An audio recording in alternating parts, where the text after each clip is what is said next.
یہ جو سفیر کے نکالنے کا مسئلہ ہے یہ تو شروعات ہے اس سلسلے کی، یعنی ایک معمولی کام تھا۔ افسوس ہے کہ اس حکومت نے اتنا بھی نہ کیا اور پھر ایک معاہدہ کیا اور اس کی بھی خلاف ورزی کی، اور اس کے بعد حالات خراب کرنے کی ذمہ داری ساری اہل سنت کے کھاتے میں ڈالی جا رہی ہے، جبکہ اصل ان کا منحرف ہونا اپنے وعدے سے یہ سبب بنا۔ اور ساتھ یہ بھی بات بڑی باعث تشویش ہے کہ جو اہل سنت و جماعت کی طرف دہشت گردی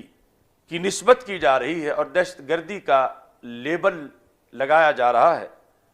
اور پھر اس سے ایک بڑا لمبا سلسلہ اہل سنت کو مزید کھڈے لائن لگانے کے لیے شروع کیا جا رہا ہے۔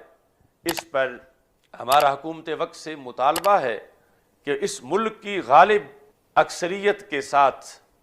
حکومت کی طرف سے جو اعلان جنگ کیا جا رہا ہے،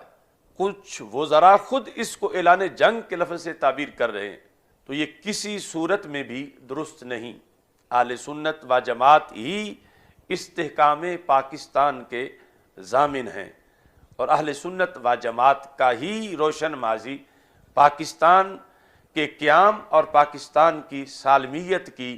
دلیل ہے۔ موجودہ صورتحال کے اندر فرانس کا جو گستاخانہ رویہ ہے، اگرچہ پچھلے کئی سالوں سے خاکے بن رہے ہیں، توہینیں ہو رہی ہیں اور مذموم عمل ویسٹ کی طرف سے کیا جا رہا ہے، لیکن یہ فرانس کا جو معاملہ تھا، پہلی بار سرکاری سطح پہ توہین کا یہ جرم کیا گیا۔ اب اس کے رد عمل میں اصل تو مسلم امہ کے حکمرانوں کو خود کھڑا ہونا چاہیے تھا۔ افسوس ہے کہ ایک معمولی رد عمل کے بعد، اور وہ بھی صرف 2-3 حکمرانوں کی طرف سے آیا، باقی سب خاموش رہے، اور وہ بھی اس رد عمل کے بعد خاموش ہو گئے، اور اتنا بڑا قرض ہے امت مسلمہ کے کندھوں پر کہ جس ملک نے سرکاری سطح پر توہین رسالت کی، اس سے توہین رسالت کرنے والے گستاخ مانگنا اور خود انہیں قتل کرنا یہ مسلم حکمرانوں کی ذمہ داری تھی، اور اگر وہ ملک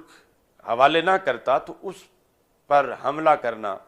یہ مسلم امہ کے حکمرانوں کی ذمہ داری تھی۔ لیکن افسوس یہ ہے کہ اتنی مادہ پرستی آ چکی ہے اور اس قدر مسلم امہ پہ مسلط حکمران دین سے دور جا چکے ہیں، خود حرمین شریفین پر جو لوگ اقتدار میں ہیں ان کی تو اس سلسلہ میں کوئی قابل ذکر آواز بھی سنائی نہیں دی۔ پاکستان کے مسلمانوں نے جو ایک خاص چنگاری ہے عشق رسول صلی اللہ علیہ وسلم کی برصغیر کے مسلمانوں کے اندر، اور وہ بھی نسبت رسول علیہ الصلوۃ والسلام کے لحاظ سے ہے، جس کا ہم نے وہ پاکستان زندہ باد کانفرنس میں جو حدیث شریف پیش کی تھی۔ اہل سنت و جماعت ہمیشہ تاریخ کے اندر امن کے علمبردار رہے ہیں اور ہمیشہ غیرت اسلامی کے مظہر بھی رہے ہیں، اور قربانیوں کی داستان اہل سنت و جماعت نے ہمیشہ رقم کی، اور قافلے جب بھی منزل کو پہنچے تو وہ قافلے اہل سنت و جماعت کے ہی قافلے تھے۔